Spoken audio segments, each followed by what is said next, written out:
પાકિસ્તાન અને અફઘાનિસ્તાન વચ્ચે તણાવ હવે ખુલ્લા સંઘર્ષમાં બદલાઈ ગયો છે। બુધવારે પાકિસ્તાને અફઘાનિસ્તાનના સ્પિન બ્લોદક શહેરમાં એર સ્ટ્રાઇક કર્યાનો દાવો છે। કહેવાઈ રહ્યું છે કે હુમલાઓ પાકિસ્તાનના ચમન સરહદ પાર થયા, જ્યાં 3 અફઘાન તાલિબાન ચોકીઓ નિશાન બની। સ્થાનિક સૂત્રોના મતે લોકોએ ડ્રોન અને ફાઇટર જેટ્સમાંથી બોમ્બમારો થતો જોયો, તો અફઘાન સરહદ પોલીસે જણાવ્યું કે વિસ્ફોટો પછી વિસ્તારમાં કાળો ધુમાડો છવાઈ ગયો અને અનેક ઘરોની બારીઓ તૂટી ગઈ। બુધવારે સ્પિન બોલ્દકમાં થયેલા હુમલા પછી સોશિયલ મીડિયા પર એક વિડીયો સામે આવ્યો, જેમાં વિસ્તારમાંથી ઉઠતો ઘણો ધુમાડો દેખાઈ રહ્યો છે।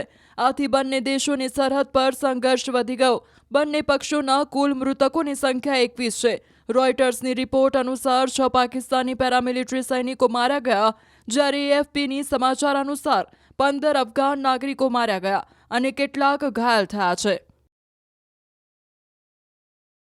પાકિસ્તાન અને અફઘાનિસ્તાન વચ્ચે આ તાજેતરનો હુમલો એવા સમયે થયો છે જ્યારે બંને દેશોની સીમા પર 11 ઓક્ટોબરથી સતત અથડામણો થઈ રહ્યા છે। અફઘાન સૈન્ય ટુકડીઓએ તે દિવસે અનેક પાકિસ્તાની પોસ્ટ પર વળતો હુમલો કર્યાનો દાવો કર્યો છે।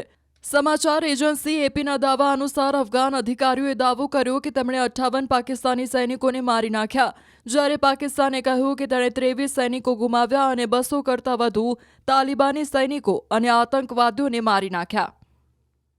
અફઘાન પાકિસ્તાન સંઘર્ષ પછી સીમા પર તણાવ છે। અફઘાન પોલીસ પ્રવક્તા અબીદુલ્લા ઉકાબે કહ્યું છે કે પાકિસ્તાનથી લાગેલી બધી સીમા ચોકીઓ બંધ કરી દીધી છે।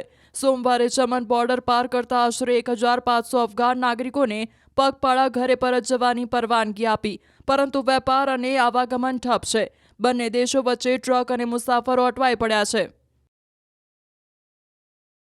પાકિસ્તાનના સરકારી મીડિયા અનુસાર અફઘાનિસ્તાનની સેના અને તાલિબાને સંયુક્ત રીતે એક પાકિસ્તાની ચોકી પર ગોળીબાર કર્યો, જેના પછી ખૈબર પખ્તુનખ્વા પ્રાંતના કુરમ જિલ્લામાં પાકિસ્તાની સૈનિકોએ કડક જવાબ આપ્યો। સુરક્ષા અધિકારીઓએ કહ્યું કે પાકિસ્તાની સેનાએ પાકિસ્તાની તાલિબાનના એક વિશાળ તાલીમ કેન્દ્રને પણ નાશ કરી દીધો।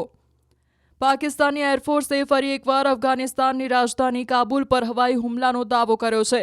તેમણે કેટલાક વિડીયો પણ જાહેર કર્યા છે, જેમાં કાબુલ શહેરની વચ્ચે ધુમાડાનો ગોટો ઉઠતો દેખાય છે। જો કે તાલિબાને પાકિસ્તાનના દાવાને નકારી કાઢ્યો અને કહ્યું છે કે બતાવવામાં આવેલો ધુમાડો એક ઓઇલ ટેન્કરમાં આગ લગાવવાને કારણે ઉઠ્યો હતો।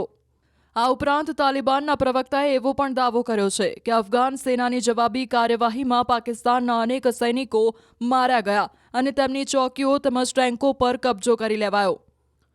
અફઘાન સમાચાર એજન્સી એએમયુ ન્યૂઝ અનુસાર તેમાનીઝ વિસ્તારમાં પાકિસ્તાની ફાઇટર જેટ્સ દ્વારા કથિત રીતે બોમ્બમારો કરવામાં આવ્યો હતો।